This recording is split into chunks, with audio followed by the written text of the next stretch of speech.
kung gaano ko niyang bastusin. So, he has something against us. So, siguro, pwede rin siyang maging, Suspect o hindi naman, or nasa likod. person of interest, ganon, parang ganon. Yan ay matapos ng insidente ng pamamaril sa kanyang backup vehicle sa Skyway na patungong Quezon City kamakailan. Kaugnay nito, sinabi ni Katapang na nakatatanggap siya ng mabanta sa buhay.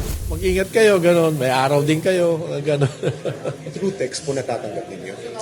Pinapasabi, mga ganon. Tinamaan ng bala ang likurang bintana, suwalit hindi ito tumagos dahil ito ay bulletproof glass. Yung movement ko, pinaplano na maigi para maiwasan na yung ganong sakuna. And of course, ayaw natin nag-aalala yung pamilya natin, mga kaibigan, and of course, yung lahat, yung public. No?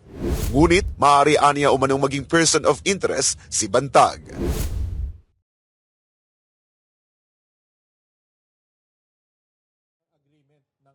Mas hinigpitan ni Bureau of Corrections o Bucor Director General Gregorio Katapang Jr. ang kanyang seguridad.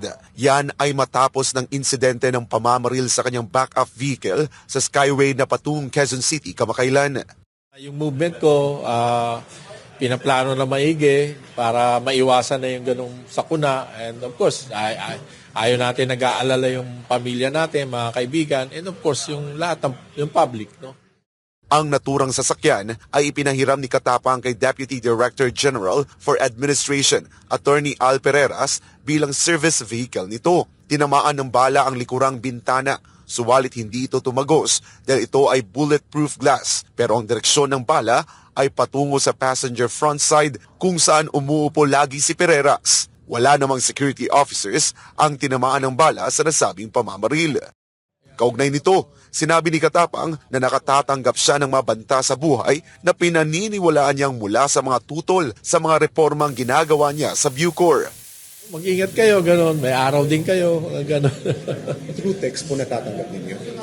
Pinapasabi, mga ganon. Those who are against the reforms that we are doing in Bucor, they are the more naapektuhan, and talagang we are looking into these things, no? May maraming nangyayari na I cannot divulge to you because ongoing naman yung mga investigation. Hindi lang dito nangyayari sa NBP, pati sa ibang kolonya.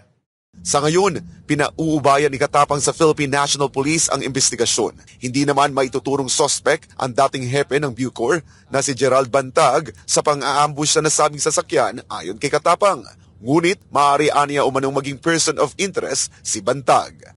Wala namang gano'n na pinaghihinalaan. Of course, siyempre, nakita nyo naman doon sa yung mga vloggers group o nung pagkaupo ko, maharap pa siya sa media kung gaano ko niyang bastusin. So, he has something against us. So, siguro, pwede rin siyang maging Suspect o hindi naman or nasa likod. person of interest, ganon, parang ganon.